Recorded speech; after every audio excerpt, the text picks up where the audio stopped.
Roblox is creating the metaverse. They just filed their IPO and they're going public with the ticker RBLX. Before I start, if you enjoy learning about technology and finance, please don't forget to subscribe. Roblox is enabling the creation and the gameplay of millions of games in any platform. They're basically creating the metaverse. As you can see in this video, here are some of the games that are playing in the platform. A key feature of Roblox is that games are really easy to create compared to game engines like Unity and others alike. To create games in its platform, you can use Lua, a simple and easy scripting language that allows an army of developers to create games on its platform. There are 7 million active developers across 170 countries, developing around 18 million experiences. That's not full-fledged games, but small experiences. It's a lot of them. It allows creators to create niche games. These are not necessarily the most expensive games.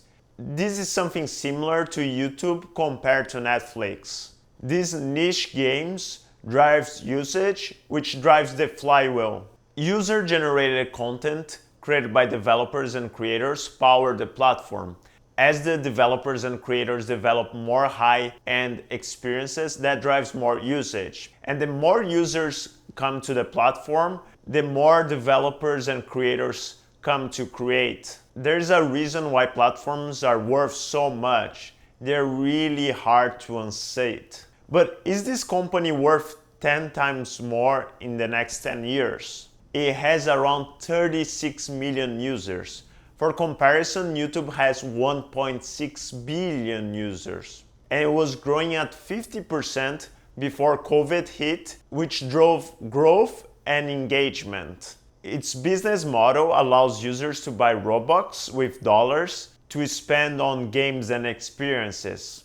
Developers creating experiences get to keep 70% of the proceedings, and Roblox keeps the other 30%. Creators designing avatars keep only 30%, and the company keeps 70% of the rest. For the 12 months ended in September of 2020, there were around 960,000 developers that earned Robux on the platform, and around 1,000 developers that made more than $10,000, and 250 developers that made more than $100,000. Roblox generated around $488 million in 2019, and bookings grew 171% year to date from $458 million in 2019 to $1.24 billion. Let's take a look at the risks.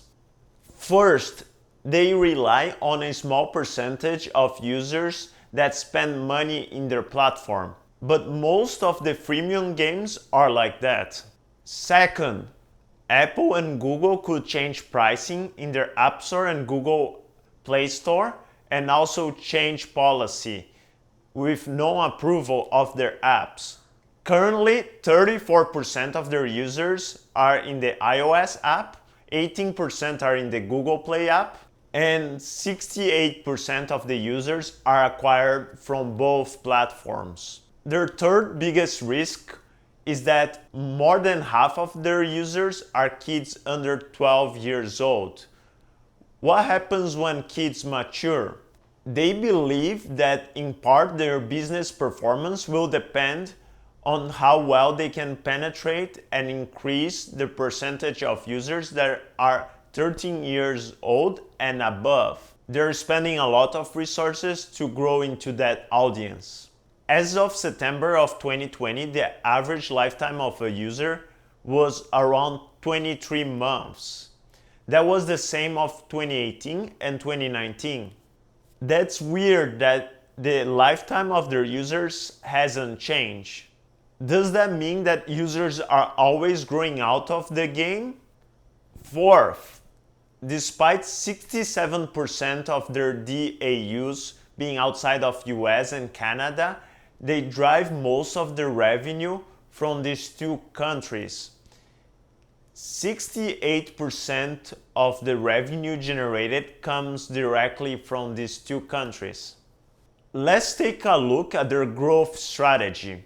They have around 100 million monthly active users in the platform, not because they develop good games, but because they have a great platform where developers and creators develop great games.